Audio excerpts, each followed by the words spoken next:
ရှိခွေမင်းတပုံလေးငါရဲ့ရှိအမြဲထာဝရအတွက်ပေါ်ဆွလွတ်လိုက်ရမှသိပေမဲ့မင်းကငါအတွက်အရေးပါတဲ့လူမျိုးဟန်ဆောင်သူရဲ့ရှစ်စဖို့လည်းမဖြစ်နိုင်ခဲ့သူဒုနီယာဘွားတွေထပ်တူမကြပြီမို့နာကျင်စွာနဲ့ပဲနှုတ်ဆက်တယ်ဆွလွတ်လိုက်ရမှကုန်ဘယ်သူမှမသိပေမဲ့ရရှိခဲ့တာကမင်းရဲ့မုံတွေပဲလမ်းခွဲဖို့လည်းမရည်ရွယ်ခဲ့ပါ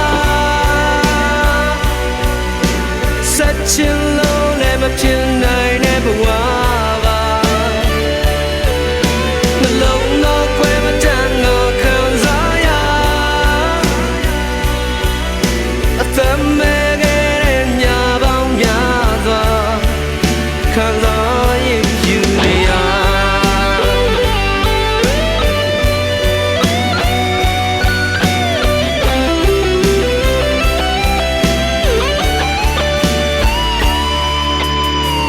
နေဟာတကယ်ကိုပြောင်းလဲသွားပြီးတိမ်ဆိုင်တွေလိုမျိုးတခြားတယောက်လက်တွဲငါရဲ့ရှိဖြတ်ခါရှောင်သွားရဲ့ရှစ်စဖို့လည်းမဖြစ်နိုင်ခဲ့သူဒုနီယာဘွားတွေထပ်တူမကြပြီမို့နာကျင်စွာနဲ့ပဲနှုတ်ဆက်တယ်